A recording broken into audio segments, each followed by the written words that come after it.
Hello and welcome to Bristol Health Cares. I'm your host, Kurt Barwis. I am the president and CEO of Bristol Health. This program is for you.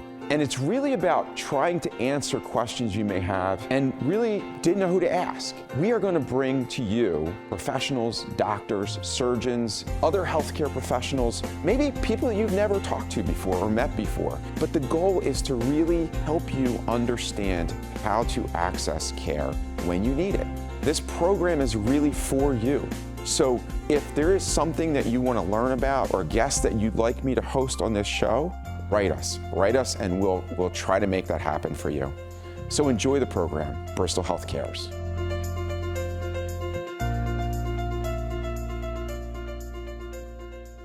Hello and welcome to this episode of Bristol Health Cares. Today I have a very interesting guest with me, Everett Lyons. He's the president of the Lyons Club here in Bristol, Connecticut. And so Everett, how are you doing today? Doing great, Kurt. I appreciate being here. Appreciate the support of the hospital for our club and the mutual arrangements we've been able to make over the years. So I'm delighted to be here on your program. Yeah, it's great to have you. How about a little bit of history background about you and Bristol and all the amazing things that you've done over the years? I chuckle because if your viewers are Bristol folks, probably the name and the face is connected with Bristol Eastern High School. I started out in education, classroom teacher, teaching everyone in middle school's favorite subject, English. It was not my favorite subject. So well, I say that in quotes because it's not too many people's favorite subject. But we got past all the Warner Grammar stuff and we did okay. Then went to be an assistant principal in Newington and then came to Bristol in 1985.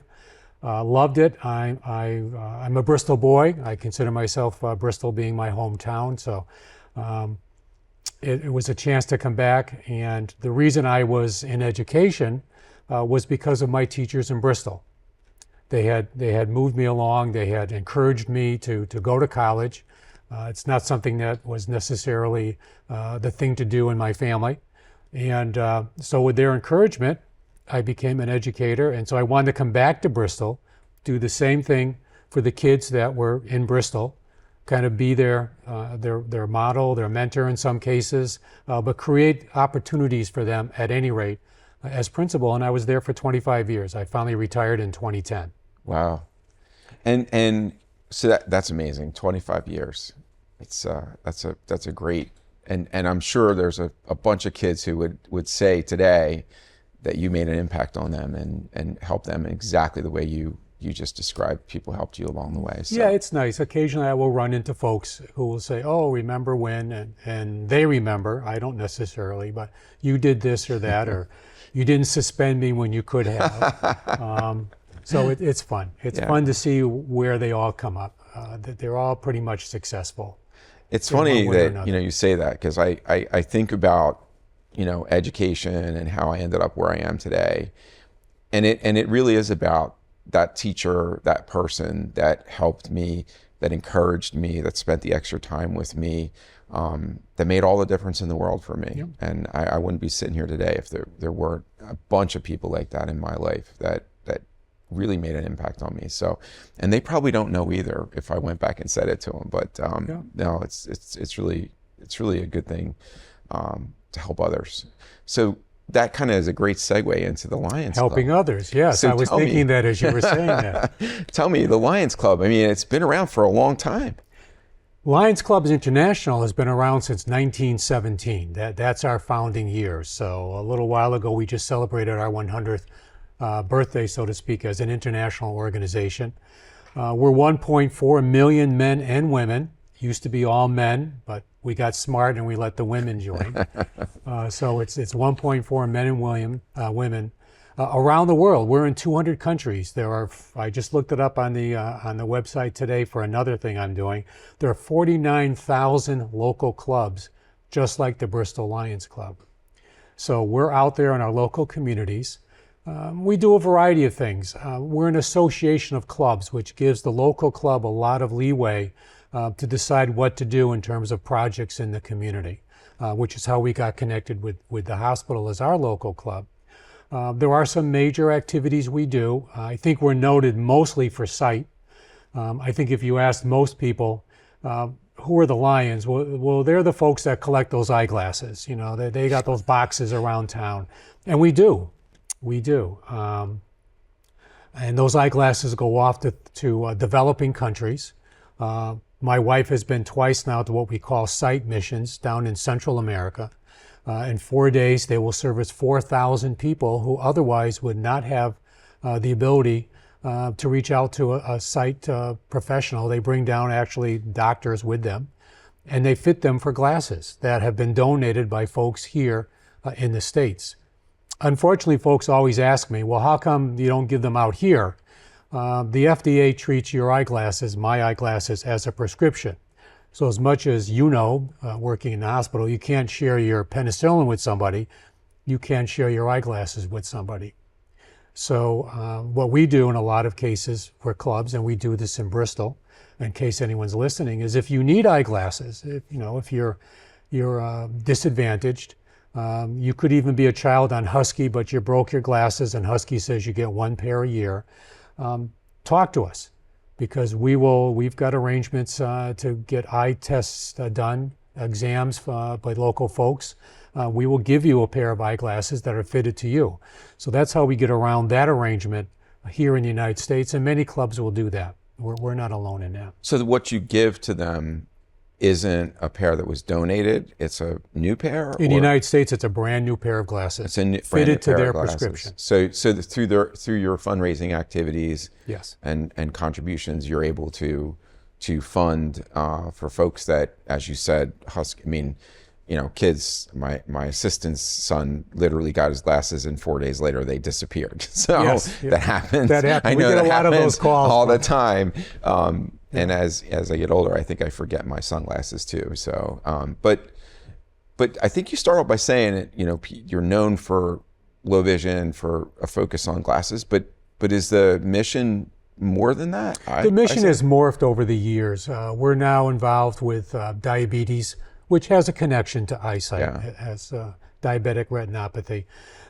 We're just getting into mental health. That's going to be our newest mission, so to speak. And we do childhood cancer.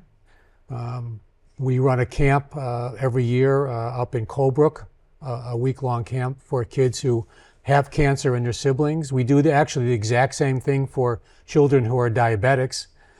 Down in the Meriden, Wallingford area, we will take a week, use an existing camp from the YMCA. And there are professionals there that deal with that condition, that situation, so parents know that if their child's going to this camp and he has diabetes, there's somebody there that's on call constantly that can deal, should there unfortunately be a situation. We do the environment. People will see us out cleaning streets, donating trees, planting things in the community. So we've got a number of initiatives, as we call them. Hunger is another big one. In Bristol, we support there are about 6, believe it or not, about 6 different soup kitchens, food banks, et cetera, just in Bristol. Our club donates to all of them. And we make arrangements for them to get what they need. The breadth and depth of what you're talking about is enormous. And so how many members are there of the Lions Club in Bristol? There are 20 of us. Shameless advertising, we could use more. We could use more. And we welcome folks. Really, the only criteria is you want to serve. That's our motto. That's our international model. It's simply 2 words: we serve. And that really kind of sums up what we're looking for in terms of members, folks that want to get out there. And there are a variety of things, so that you don't have to take on everything. You can pick and choose. But they want to do things for their neighbors, and that's really our whole foundation. So it's really the fellowship of the membership too. Like there's this universal kind of commitment to really helping others, doing good things, but really identifying where the needs are too. You mentioned kind of, it sounds like you kind of morphed into the diabetic part of it. Mm-hmm. I'm curious about that, so when it comes to that, so my brother was a childhood diabetic and he had retinopathy. And the issue for him was, as he grew older, he didn't want to have to pay to get the exam. and he missed two and had the bleed behind his eye and lost, and so the barrier for him was he couldn't afford to keep going to that doctor, along with all the other costs and expenses of having that condition, which are enormous. So it sounds like you focused on the kids, but you also said the connection was the eyes. The connection, well, actually, based on your story, one of the things that we do in Bristol, in conjunction with the hospital, this was one of our first initial partnerships with your organization, is the Low Vision Clinic. Low Vision, yep. Which deals in part not only with macular degeneration, but also diabetic retinopathy. And the goal is, Medicare will take care of the therapeutic piece. In other words, you can go and see the therapist under Medicare and a lot of insurances. But a lot of insurances and Medicare do not deal with the devices. Yeah. In other words, if you need a magnifier, if there are little tricks, so to speak, but it requires a large face clock, et cetera, there are folks who can't afford that. And then there are folks who don't know about that. So we run a clinic with the hospital. It's on Route 6, right next to the Roland Dumas building, which I think is a landmark in our city. And essentially, we estimate that when you come in as a client, you're going to walk out with $300 worth of devices, provided free of charge by the Bristol Lions Club. And I'm proud of this, our club is the only club in our district, which is Litchfield and Hartford counties, which has its own low vision center. The rest of them all come through the statewide organization.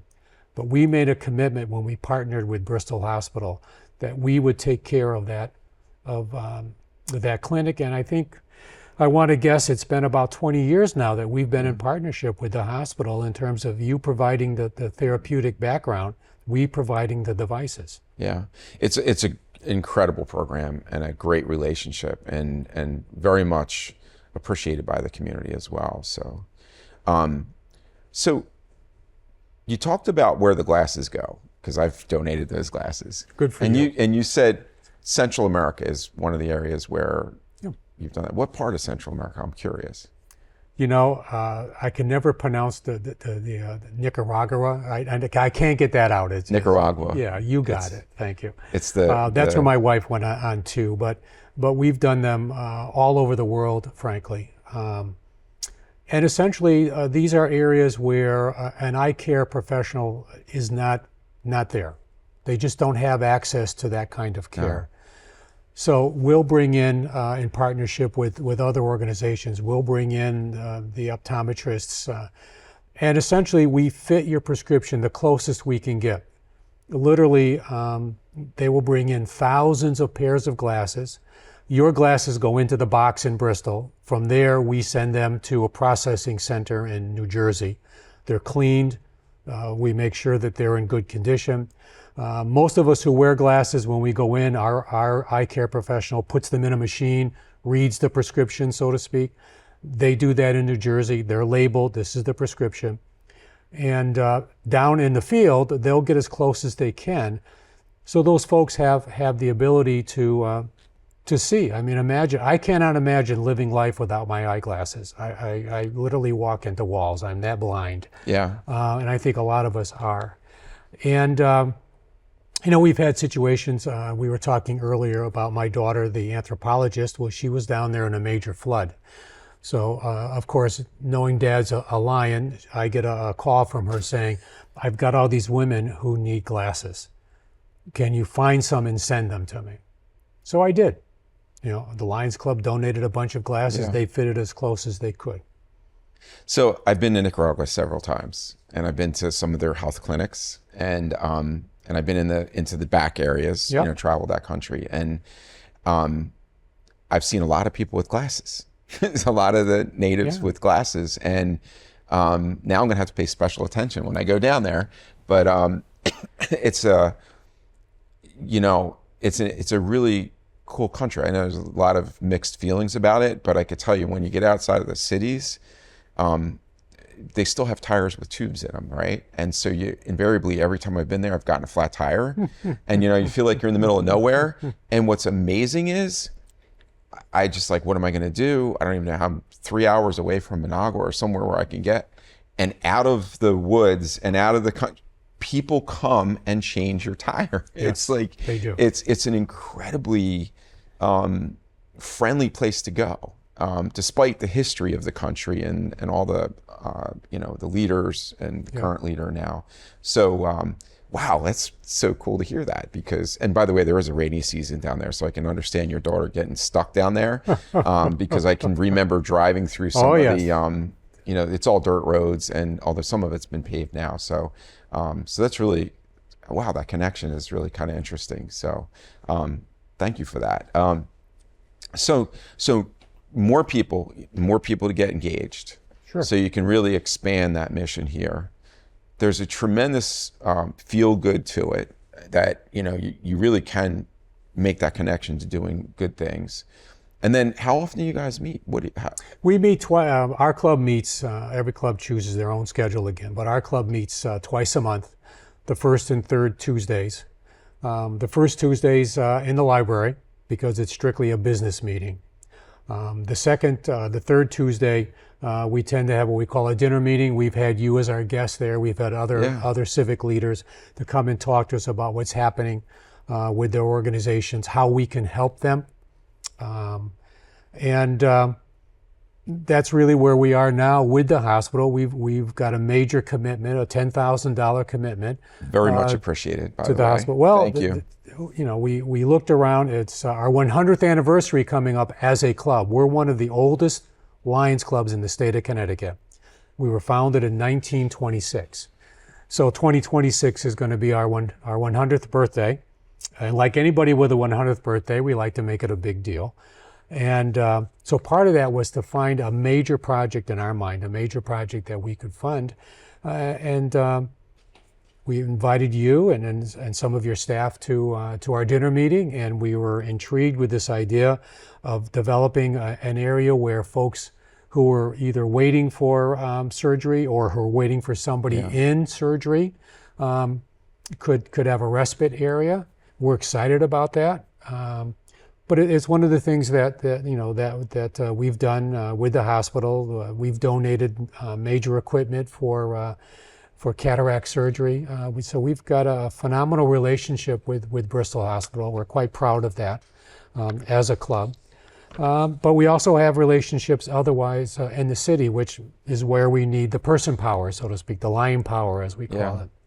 No, it's the relationship is incredibly appreciated by the staff, the community, and that project you're talking about. The surgery center was built in 2002, and I would venture to say that the area for waiting hasn't been changed, but to add a registration area.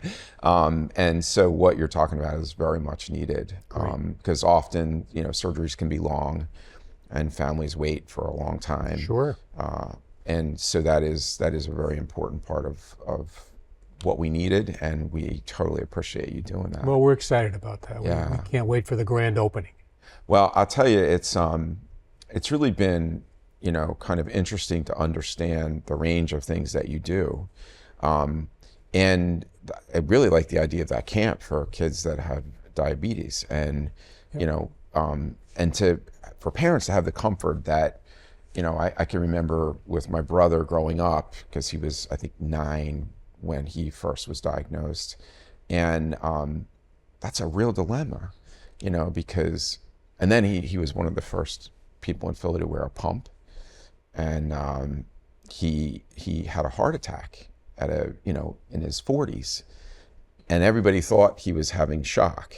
And so, the dilemma of not having the right diagnosis when you get to the ER and not getting the medication you need appropriately. So, and I would venture to say still today, especially as the devices, morph into something more technologically advanced, the awareness and the knowledge of people that take care of these kids really needs to be specialized. So I think it's a great experience for the kid.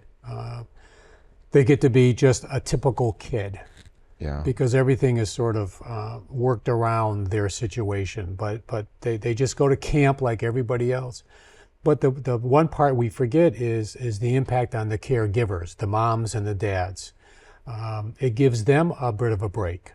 Oh, You know, sure. they know that their child's being taken care of by a trained professional. They can relax. They can just sort of pull back a little bit. Because otherwise, as I'm sure you know, as a caregiver, you're on 24/7.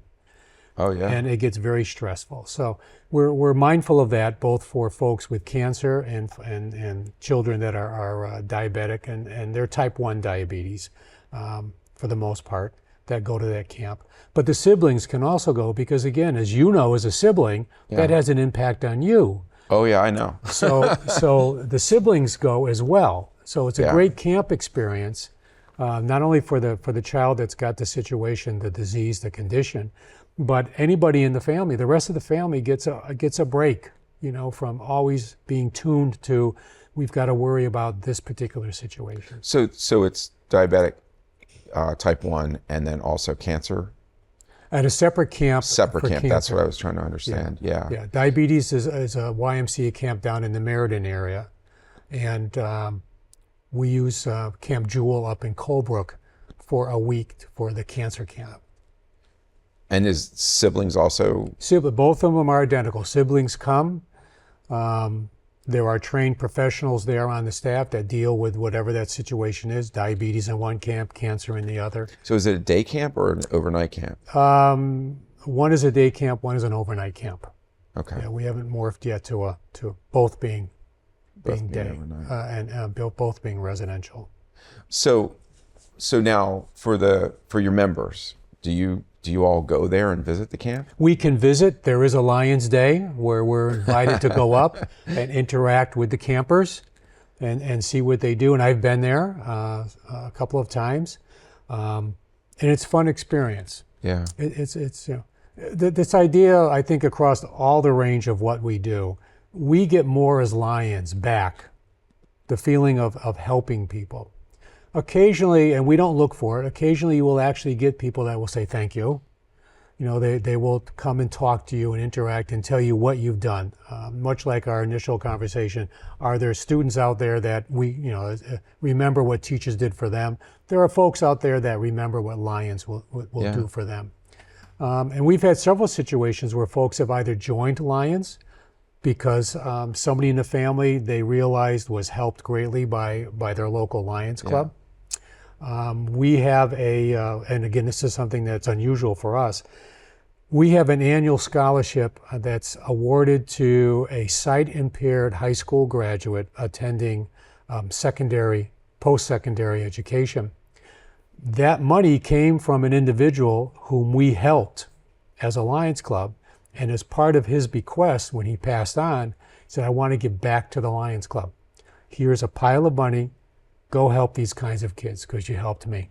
So pay it forward. I mean, pay really, it forward. You know, and I think so much of what I really appreciate about the Bristol community is that the philanthropic commitment is there. I mean, I don't think I've ever lived in a community like this where it's a part of the fabric and so much happens. Like for the hospital, I mean, we wouldn't have the new ER if people didn't want to give back because they had a good experience. We saved somebody's life. And in your case, you gave somebody the ability to learn and develop and prosper because now all of a sudden they can see. I mean, I can't imagine, I'm very, very nearsighted. So it's been a journey. And so anyway, so last thoughts. Yes. Push for membership. Yep. I mean, come on down, so to speak, as they say on television these days. We're meeting tonight at the library, but it's the first and third Tuesday. We have a website, so if you Google Bristol, Connecticut, and do Bristol, Connecticut, because there's Bristol, England, and Bristol, whatever. So put CT in there. But you can Google Bristol, Connecticut Lyons Club. Our website comes up. Actually, my number is the contact number because I get calls all the time for people that need help and whatever. Call me. And we'll talk, and if it's something that you're interested in, we'd love to have you come and join us. Everett, our next 100 years. Just listening to you today makes me feel better. I mean, honestly, to know that there's people that are really that committed and really giving back to others is real positive in a time when there's so much unrest in this world, right? Yes. I mean, it's really incredible what you're doing, Everett. Thank you. Thank you for that. We appreciate your support and your help as well. Well, anything I don't feel like I do enough now after hearing all that you're doing. So thank you for joining us for this episode of Bristol Health Cares. You can reach us at cares@bristolhospital.org. You can email me, if there's something, a topic that you'd like to learn about. We'll do our best to try to get a guest on the show that would help us kind of work through that for you, and explain things. So without, thinking about, all the things that we do, one of the most important things that I do at the end of each one of these episodes is to talk about Nutmeg TV, talk about their mission, talk about the fact that they're a community organization and they need your support. So as you're thinking about what organizations you're going to support, the Lyons Club for sure, but also Nutmeg TV. They wouldn't be here without the support of the community. And it's a very important program. It's a very important community asset. So please, please, please, as you think about your donations, think about Nutmeg TV. Until the next time, this is Kurt Barwis. I hope you have a wonderful day.